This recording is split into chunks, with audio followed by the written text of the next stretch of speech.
अस्सलामुअलैकुम दोस्तों, हसनैन अली बात कर रहा हूँ।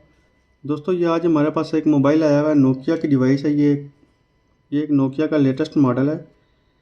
इस मॉडल की अभी मेरे पास केसिंग अवेलेबल नहीं है। मेरा स्टूडेंट मेरे पास ये मोबाइल लेकर आया है और उसने मुझे केसिंग नहीं दी, इसकी सिर्फ जो एलसीडी और मुझे बोर्ड उसने प्रोवाइड किया है, तो इसका मुझे मॉडल नंबर पता नहीं है।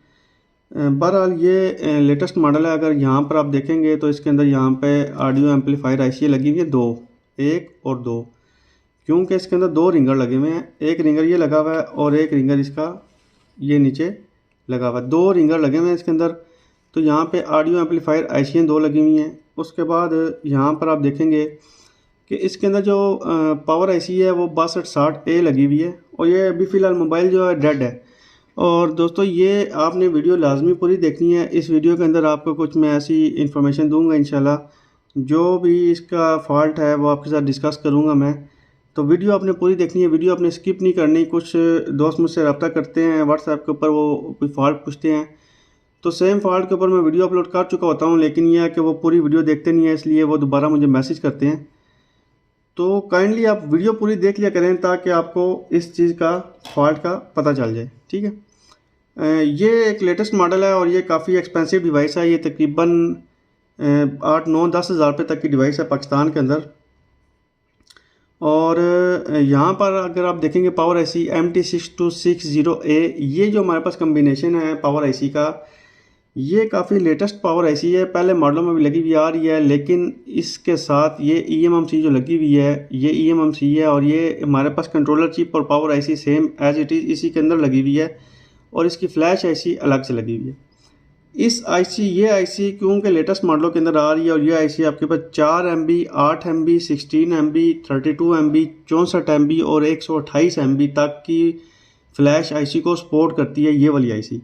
और ये हमारे पास तकरीबन कीपैड के अंदर 15-16 हज़ार तक की रेंज के मोबाइल आते हैं। ये सब मोबाइलों को ज़्यादातर मोबाइलों के अंदर ये लगी हुई आ रही है, ठीक है, सपोर्ट करती है उनको। इस मोबाइल के अंदर फ़ॉल्ट क्या है वो आपके साथ मैं डिस्कस करता हूँ। इस मोबाइल के अंदर फ़ॉल्ट ये है कि जब हम इस मोबाइल को लगाते हैं, बैटरी या पावर सप्लाई के साथ लगाकर पावर बटन प्रेस करते हैं, तो ये किसी किस्म की रीडिंग नहीं लेता। पावर बटन प्रेस करने पर किसी किस्म का मिली एम्पेयर कंज्यूम नहीं करता ये, ठीक है। ये इसके अंदर फ़ॉल्ट है। और अगर हम इसका यहाँ पर चेक करें कि पावर बटन का वोल्ट आ रहा है या नहीं आ रहा है, तो वो मैं आपको पावर सप्लाई के साथ ये डिवाइस लगा के चेक करा देता हूँ।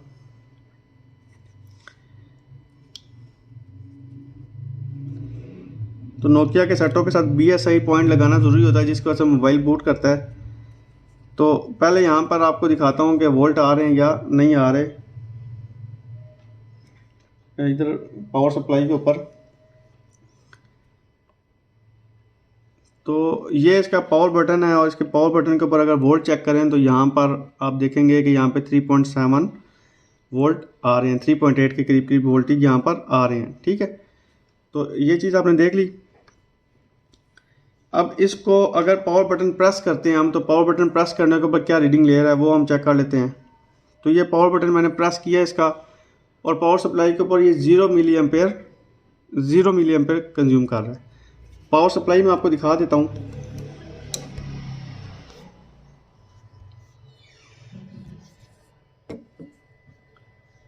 तो पावर सप्लाई आप देख सकते हैं और यहाँ पे मैं बटन प्रेस कर रहा हूँ यहाँ पर, तो ये किसी किस्म की आप देख सकते हैं रीडिंग नहीं ले रहा।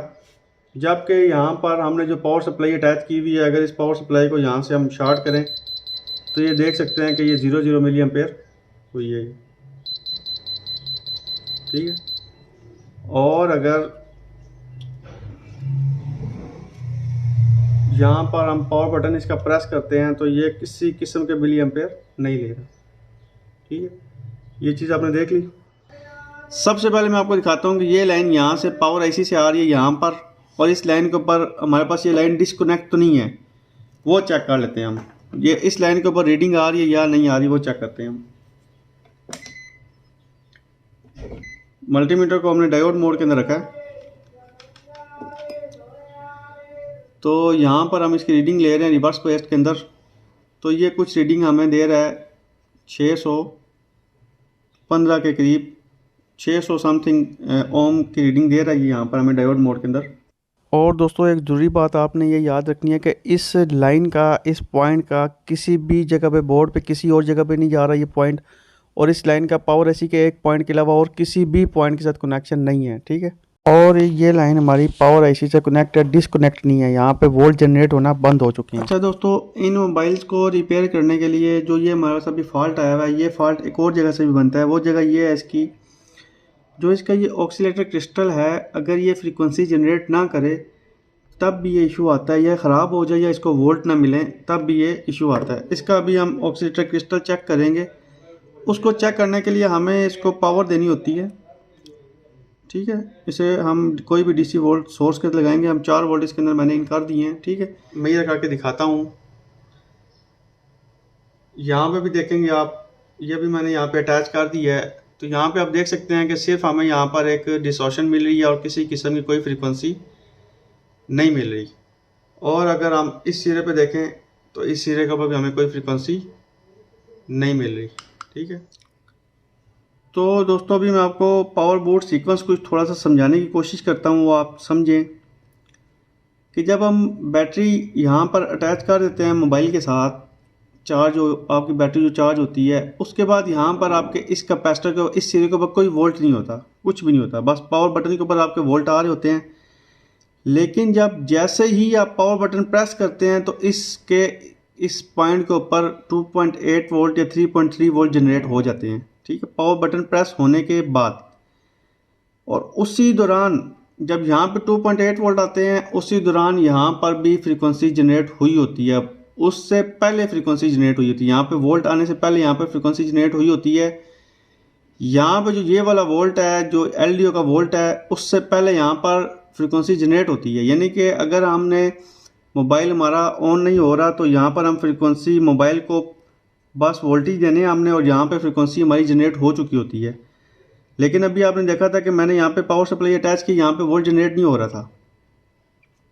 जिस टाइम यहाँ पे फ्रीक्वेंसी जनरेट होती है इस जगह के ऊपर, उस टाइम भी यहाँ पे कोई वोल्ट नहीं होता। लेकिन इसका जो एलडीओ होता है, अंदर से जो इसका एलडीओ है, उसके बैक एंड के ऊपर उसको एलडीओ को एनेबल कराने के लिए एक मोसफेट लगाया गया है।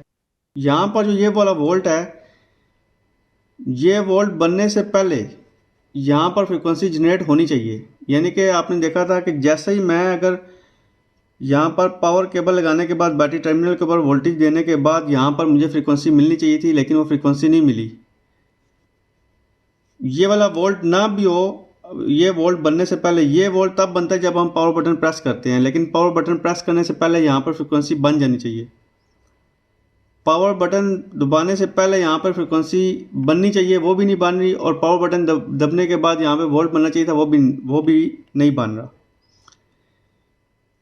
यहाँ पे फ्रीक्वेंसी क्यों नहीं बन रही, और उस फ्रीक्वेंसी का इस वोल्ट से क्या ताल्लुक है? बेसिकली ये एक एलडीओ वोल्ट है। उस एलडीओ को अंदर से जो मोसफेट ऑन करवाता है, उस मोसफेट के पीछे एक ओपी एम्प लगा हुआ है, वो उसको स्टैंड बाय मोड में लेकर चला जाता है एलडीओ को। जब एलडीओ स्टैंड बाय मोड में जाता है, उस टाइम इसकी फ्रीक्वेंसी यहाँ पे जनरेट होकर यहाँ पे अंदर चली जाती है। लेकिन वो फ्रीक्वेंसी यहाँ पे जाने के बाद इसके अंदर एक एंड गेट होता है, वहाँ पे रुक जाती है, आगे प्रोसेस नहीं होती। लेकिन जैसे ही पावर बटन प्रेस करते हैं हम, यहाँ पे वोल्ट जनरेट हो जाता है। वो वोल्ट वहाँ पर जाकर जो उसका अंदर का जो ओपी एम्प है उसको ऑपरेट करवाता है। उसको ऑपरेट करवाने के बाद यहाँ की जो फ्रीक्वेंसी है, वो फ्रीक्वेंसी आगे डिलीवर होती है आपके एक अंदर का एक सेक्शन होता है पावर आईसी का, उसको कहते हैं डोफ्स। डोफ्स के ऊपर जाता है। डोफ्स क्या चीज़ है? डोफ्स का मतलब है ये डायनामिक ऑक्सीलेटर फ्रीक्वेंसी स्केलिंग। ये जो फ्रीक्वेंसी है, ये एक अंदर का एक मेजरमेंट्स है, इसका एक सेक्शन है जो इस फ्रीक्वेंसी को मेजर करता है। जब वो फ्रीक्वेंसी को मेजर कर लेता है तो वो मेजर करने के बाद पावर बोर्ड सीक्वेंस जो है इसका, उसको कंप्लीट होने की इजाज़त देता है। जिसके बाद यहाँ से रीसेट का सिग्नल आईसी को जाता है, ईएमएमसी को, और यहाँ से हमारा सॉफ्टवेयर के ज़रिए मोबाइल बूट होना स्टार्ट हो जाता है, ठीक है। तो बूट सीक्वेंस इसका कुछ इस तरीके से है जो मैंने आपको समझाया है। ये वोल्ट बनने से पहले यहाँ पे फ्रीक्वेंसी बननी चाहिए। अभी यहाँ पे हमें यहाँ पे कोई फ्रीक्वेंसी नहीं मिल रही, लेकिन इस वोल्ट से पीछे जो हमारे पास यहाँ पे अंदर का सेक्शन है, उसका ताल्लुक इसके साथ ज़रूर है।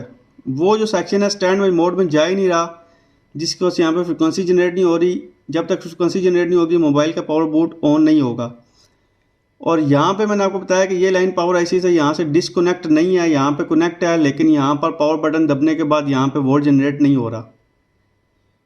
अभी यहाँ पर हमने एक वोल्ट जनरेट करके देना है, उस वोल्ट के बाद हमारे पास यहाँ पे फ्रिक्वेंसी जनरेट हो जाएगी, और जनरेट होने के बाद हमारे पास यहाँ पर आगे डोफ्स जो है इसके वो काम करना स्टार्ट कर देंगे और हमारा मोबाइल बूट करेगा। तो यहाँ पर अभी एक आपको चीज़ का ख्याल रखना है, वो ये चीज़ है कि वो मैं आपको थोड़ा सा गाइड कर देता हूँ कि यहाँ पे जो हमारे पास वोल्ट मिस है, जो यहाँ पे हमने वोल्ट देना है, वो लाइन हम यहाँ से दे रहे हैं वी बैट से, ठीक है। और वी बैट और उस लाइन के दरमियान में जो कैपेसिटर के ऊपर वोल्ट हमारे पास मिस था, उसके दरमियान में एक रजिस्टर लगा रहा हूँ मैं, ठीक है। तो ये लगा रहा हूँ रजिस्टर।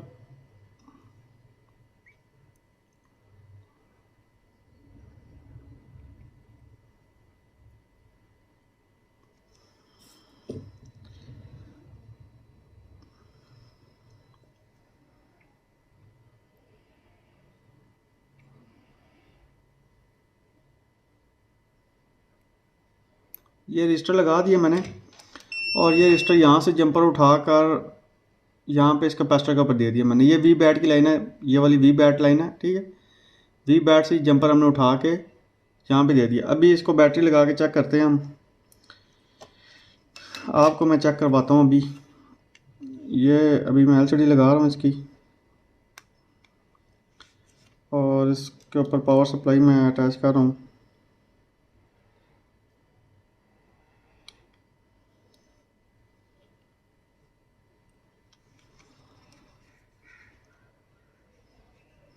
और यहाँ पे लाइट इसको करते हैं बंद।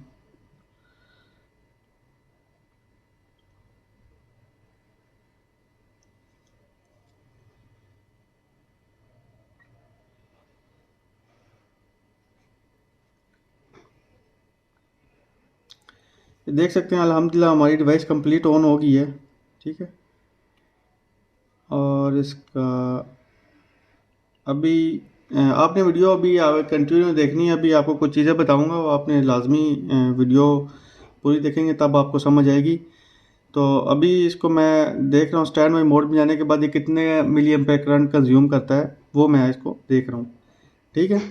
क्योंकि ऑन किए बगैर ये ऑटोमेटिक 10 मिली एम्पेयर ऑटो ले रहा था, ठीक है। तो स्टैंड बाई मोड में जाने के बाद इसकी करंट की कंजम्पशन जो है वो ज़ीरो हो गई है, ठीक है। यहाँ पे मैं आपको दिखा देता हूँ।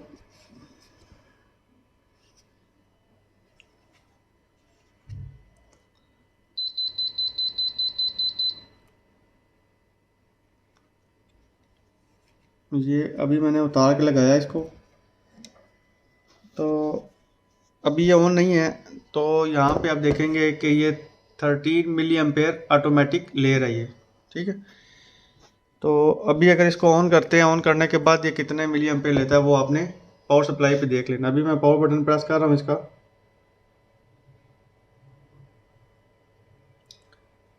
तो डिवाइस बूट कर दिया, मोबाइल हमारा ऑन हो गया, ठीक है। तो ऑन होने के बाद अभी इसे स्टैंड बाई मोड में जाने का वेट करते हैं।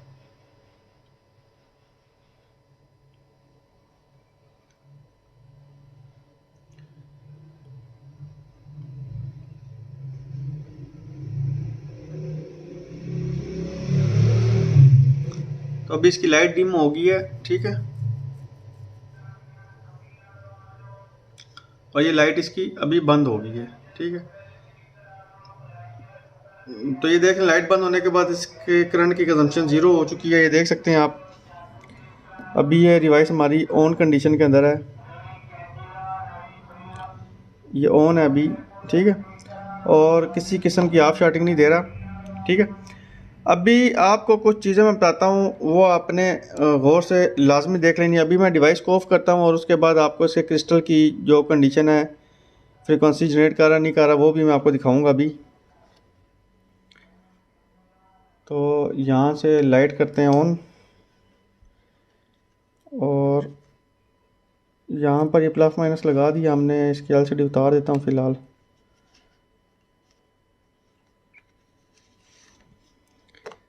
और इसके क्रिस्टल के ऊपर हमने फ्रीक्वेंसी देखनी है। और यहाँ पर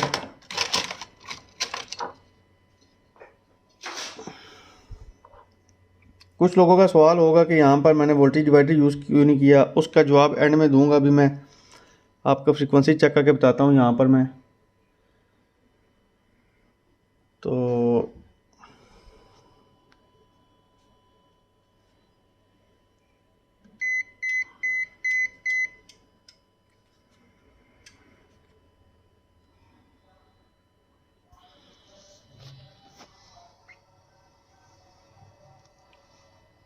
ये देख सकते हैं, यहाँ पर फ्रीक्वेंसी देख सकते हैं। यहाँ पर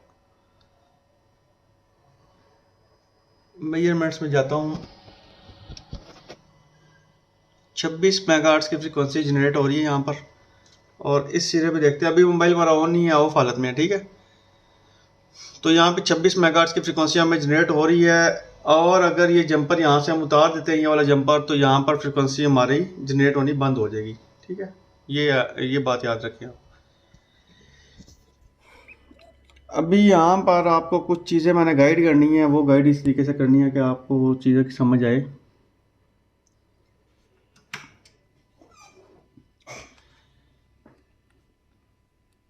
एक तो चीज़ ये है कि पहला एक सवाल करेंगे लोग कि आपने यहाँ पर 2.8 या 3.3 वोल्ट देने के लिए यहाँ पे वोल्टेज डिवाइडर यूज़ क्यों नहीं किया। दोस्तों यहाँ पर जो ये वाली लाइन है, ये वाली हमारे पास वोल्ट, सिर्फ जो रेफरेंस जा रहा है वो सिर्फ वोल्ट नहीं है, रेफरेंस के साथ करंट भी जा रहा है, ठीक है। तो वोल्टेज डिवाइडर जो होता है वो वोल्टेज का रेफरेंस होता है, ना कि करंट का रेफरेंस होता है, ठीक है। वहाँ पर हम वोल्टेज डिवाइडर यूज़ कर सकते हैं जहाँ पे रेफरेंस के लिए हमें वोल्ट चाहिए हो, जहाँ पे रेफरेंस के लिए हमें करंट चाहिए हो, कंस्टेंट करंट चाहिए हो, वहाँ पे आप वोल्टेज डिवाइडर यूज़ नहीं कर सकते। एक सवाल का जवाब हो गया आपका। दूसरा अब सवाल ये है आपका कि यहाँ पर जो ये मैंने रजिस्टर लगाई है, दूसरा सवाल ये है कि यहाँ पर और भी हमारे पास यहाँ पर 2.8 वोल्ट इस कैपेसिटर के ऊपर जनरेट हो रहे हैं, ये वाला जो कैपेसिटर है, और यहाँ पे 1 वोल्ट। और इस कैपेसिटर से ये किसी और सेक्शन में जहाँ पे पावर केबल लगाने के डायरेक्ट वोल्ट बन जाते हैं, तो जैसे हम पावर केबल लगाते हैं तो यहाँ पे 2.8 वोल्ट बन जाते हैं। लेकिन ये वाला जो 2.8 वोल्ट है ये बक वोल्ट नहीं है।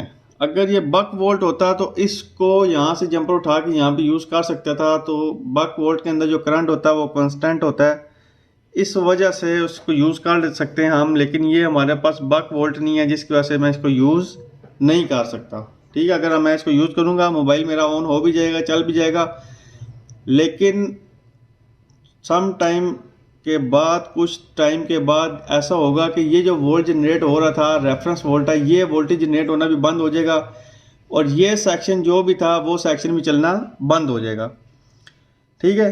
तो आपकी डिवाइस वैसे ही डेड हो जाएगी। ये चीज़ आपने याद रखनी है कि जहाँ पर आपका जो रेफरेंस है वोल्ट प्लस करंट होगा, वहाँ पे आप बक वोल्ट तो यूज़ कर सकते हैं, लेकिन वहाँ पे अदर कोई भी वोल्ट आप यूज़ नहीं कर सकते जो मोबाइल के अंदर बन रहे होते हैं। यहाँ पर जो ये रजिस्टर लगाई है मैंने, ये वाली रजिस्टर लगाई है मैंने, ये 0.9 ओम कह सकते हैं इसको, या आप कह सकते हैं 9 माइक्रो ओम कह सकते हैं आप इसको, ठीक है। ये माइक्रो ओम की लगाई है, सॉरी 0.9 का मतलब यह है कि 90 माइक्रो ओम, ठीक है। 90 माइक्रो ओम की मैंने ये रजिस्टर लगाई है। अब ये रजिस्टर यहाँ पर लगाने क्यों ज़रूरी थी और इतनी छोटी आपको वैल्यू की यहाँ पे रजिस्टर क्यों ज़रूरत पड़ी। यहाँ पर 1K या बड़ी ओम की रजिस्टर मैंने क्यों नहीं लगाई। एटलीस्ट यहाँ पर 10 ओम की रजिस्टर भी नहीं चल सकती। उसकी वजह यह है कि यहाँ पर अगर मैंने 10 ओम की रजिस्टर लगा दी, या 10 किलो ओम तो बहुत बड़ी हो जाएगी, 10 किलो ओम के अंदर 10,000 ओम होता है। यहाँ पे 10 ओम की रजिस्टर भी अगर मैंने लगा दी, यहाँ पर जो रजिस्टर है ना, वो आप 10 ओम की भी यूज़ नहीं कर सकते। इन केस मैंने यहाँ पे 10 ओम तो बहुत बड़ी कह सकते हैं, 1 ओम की भी रजिस्टर यूज़ कर ली, और जब हमारी बैटरी ड्रेन होगी तो उसका थ्रेश होल्ड लेवल जब नीचे जाएगा, तो यहाँ पर जो हमारे पास इधर करंट है वो हमारे पास यहाँ के रेफरेंस से छोटा हो जाएगा, जिसकी वजह से हमारी डिवाइस ऑन होना बंद हो जाएगी। ठीक है, और उसके बाद आपकी मोबाइल चार्जिंग भी नहीं करेगा। ठीक है, समझ गए आप बात। यहाँ पर आप तो ओम में रजिस्टर लगा ही नहीं सकते। मैंने यहाँ पे जो ये रजिस्टर लगाई है, ये माइक्रो ओम की लगाई है। ये 0.9 माइक्रो ओम यानी कि पावर मल्टीमीटर के ऊपर यही शो कर रही है, लेकिन है ये पॉइंट, क्योंकि उसका खिलाफ जीरो जो होता है वो सिफर छुपा हुआ होता है। तो ये 90 माइक्रो ओम की लगाई है। और ये लगाने का मकसद क्या था, ये एज आ फ्यूज़ के तौर पे काम करेगी, क्योंकि जब ये लाइन हमारी वी बैट की है तो बैटरी के ऊपर वोल्ट कम ज़्यादा होंगे या कोई इशू होगा या करंट बहुत ज़्यादा आ गया या वोल्ट ज़्यादा आ गए, तो ये जो हमारे पास लाइन है ये अंदर से डैमेज हो जाएगी। वो ओवर वोल्ट या ओवर करंट इधर अंदर चला जाएगा पावर आईसी के, जिसकी वजह से वो पावर आईसी का ये वाला सेक्शन ख़राब होगा तो सेट ऑन होना बंद हो जाएगा। तो ये उस सूरत में ओवर वोल्ट या ओवर करंट की सूरत में ये एज अ फ्यूज़ के तौर पे काम करेगी। ओवर वोल्ट आया या ओवर करंट आया तो ये रजिस्टर ओपन हो जाएगी और यहाँ पर अगला सेक्शन हमारा बच जाएगा।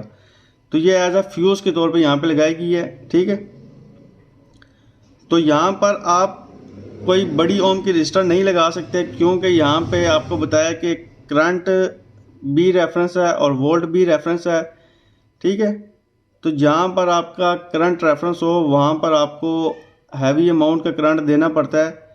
ठीक है, वहाँ पर आप वोल्टेज डिवाइडर यूज़ नहीं कर सकते और बक वोल्ट के अलावा भी कोई और वोल्टेज यूज़ नहीं कर सकते।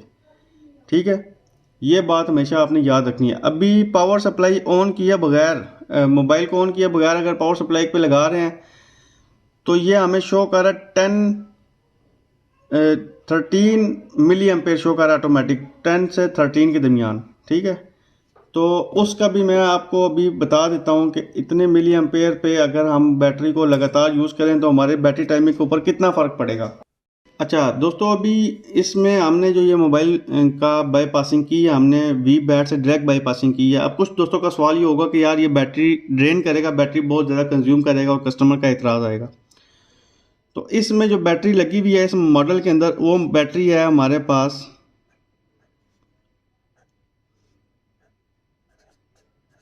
1500 mAh।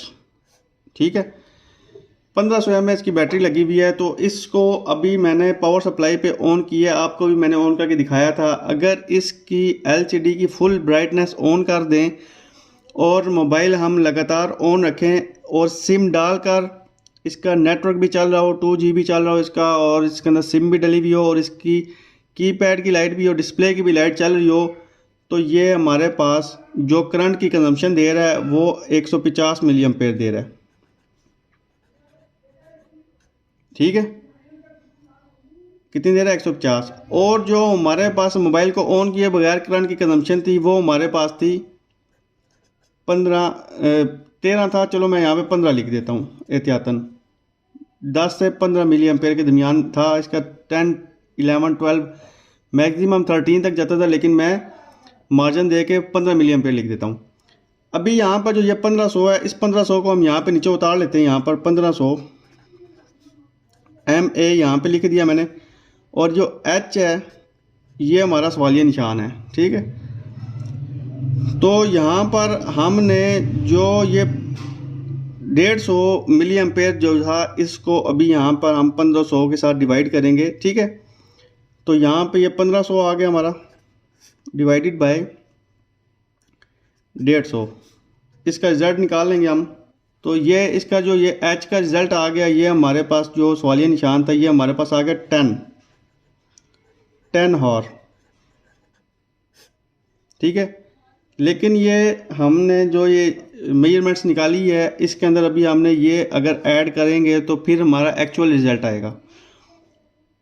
ठीक हो गया, तो यहाँ पर अभी जो हमारे पास 15 है उसको हम 150 में करेंगे प्लस, तो ये आपका 165 हो जाएगा। ठीक है, 165। तो अब यहाँ पर 1500 डिवाइडेड बाय 165, समझिए आप बात। इसका रिज़ल्ट लिखेंगे यहाँ पर हम, इसका रिज़ल्ट आ जाता है हमारे पास 9। ठीक है, ये देख सकते हैं आप, 1500 डिवाइड 165, पहले हमारे पास 1500 डिवाइड 150 था, तो ये 10 आ रहा था, 10 और 1500 डिवाइड अब 165 है, तो ये हमारे पास 9 आ रहा है, तो 9 घंटे 9 हावर। ठीक है, यानी कि अभी इसकी बैटरी के ऊपर जितना असर पड़ा है वो अगर 10 में से 9 निकालें तो पीछे रह जाता है 1 हावर। और ये आपका जो 1 हावर है ये ओवरऑल है,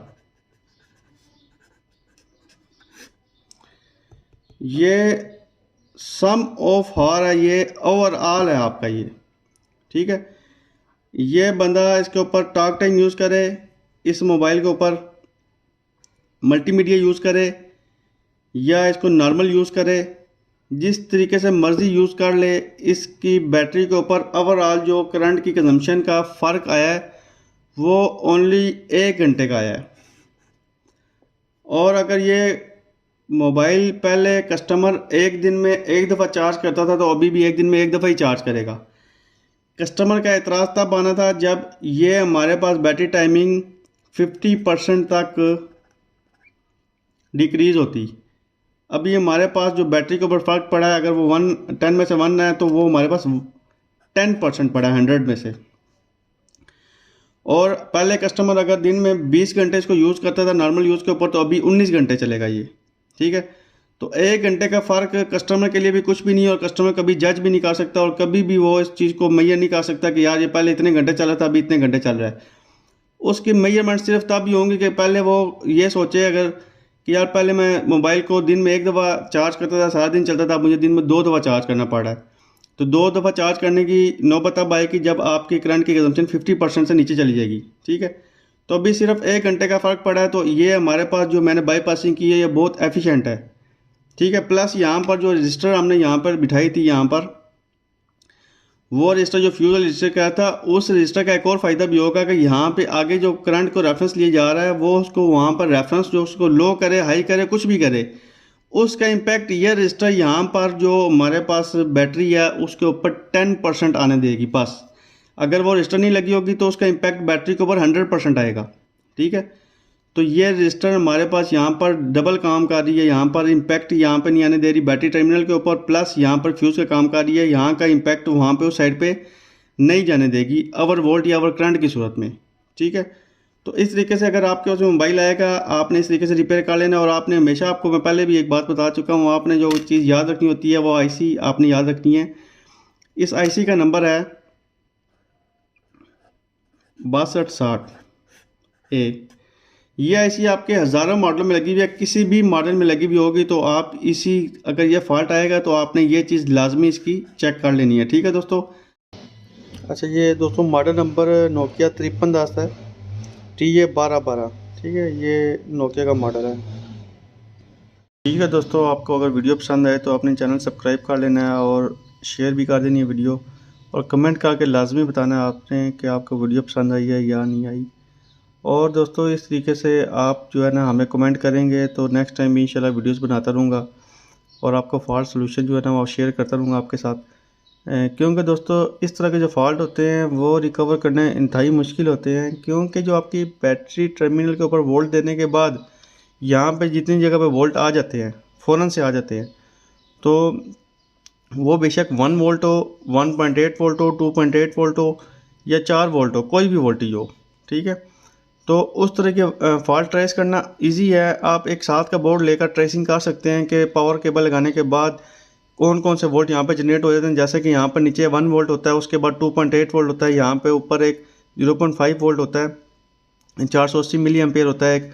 तो इस तरह के तो आप फॉल्ट ट्रेस कर सकते हैं जी। ठीक है, तो वो वोल्ट जो पावर लगाने के बाद फ़ौरन ना बनते हो, और जब हम पावर बटन दबाते हैं उसके बाद बनते हो फ़ौरन से, वो वाले इस तरह का फॉल्ट ट्रेस करना बहुत मुश्किल होता है, बहुत ही ज़्यादा, अगर आपके पास डायग्राम ना हो। ठीक है, बहुत टाइम लगाना पड़ता है और बहुत ज़्यादा जो है ना मुश्किल से इस तरह के फॉल्ट ट्रेस होते हैं।